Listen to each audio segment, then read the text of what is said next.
I'm down. The winter sun cast a soft glow over the snow as I stood on the porch of the cabin, hand still resting on the door. The sound of it closing echoed through the empty space, a faint crack in the silence that had become my world. Just moments ago, Roman, Lily, and I were standing here, hands intertwined, ready to embark on a new journey together. Now, the cabin felt both empty and full of new possibilities. It all started a few years ago when I lost my precious daughter, Ava. She was just 4 years old, a bundle of energy and love, when leukemia took her away from me. My husband, Ethan, and I were devastated. The apartment we shared became a tomb of memories. Every corner held a piece of Ava, the photographs on the wall, the soft toys on the nursery shelves, and her tiny pink shoes by the door.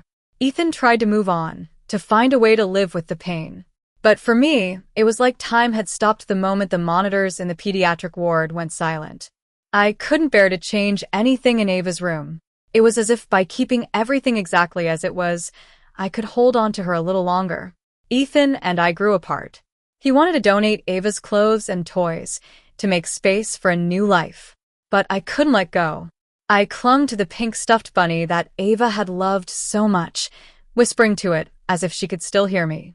Our marriage cracked under the weight of our grief, and eventually, Ethan left. The divorce was quick and painless, at least legally. I sold the apartment and took Ava's belongings with me, driving north to the cabin my grandparents had left me. It was a place untouched by Ava's illness, a place where I could disappear into my grief. The cabin was small and weathered, surrounded by towering pines. It was the perfect place to hide from the world. I arranged Ava's things just as they had been in the apartment, as if she might come back at any moment. The residents of the small town near the cabin were kind at first. They brought me baked goods and left handwritten notes, offering their support. But I couldn't bring myself to engage with them. I kept to myself, wearing black clothes and avoiding eye contact. The whispers started, and rumors spread about my instability. But I didn't care. I was lost in my own world of sorrow. Time passed in a blur. I lived in a constant state of numbness, going through the motions of daily life without really feeling anything. The seasons changed, but I barely noticed. Winter storms raged outside, but I sat in Ava's room, holding the pink bunny and drowning in memories. Then one fateful night, a blizzard hit. I was sitting in the nursery, lost in thought, when I saw a small figure in the snow. At first, I thought it was a vision, a product of my grief. But as I looked closer, I realized it was a little girl. She was standing still, snow piling on her shoulders, staring straight at me. I didn't think twice. I grabbed my coat and ran outside, fighting against the wind and snow. When I reached the girl, I wrapped her in my arms and carried her back to the cabin. Her name was Lily, and she told me that her car had crashed and her dad was still out there.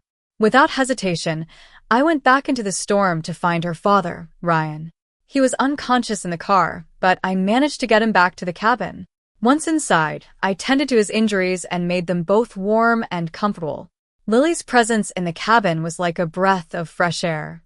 She was full of life and curiosity, and she loved playing with Ava's toys. When she picked up the pink bunny, a sharp pain shot through my chest. But I couldn't bring myself to take it away from her.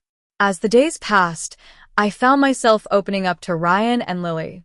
We cooked meals together, went sledding, and built snow forts. For the first time in a long time, I felt a glimmer of hope.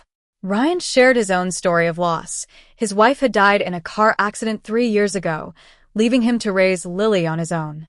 We understood each other's pain, and a bond began to form between us. On New Year's Eve, they returned to the cabin, bringing with them food, lights, and decorations.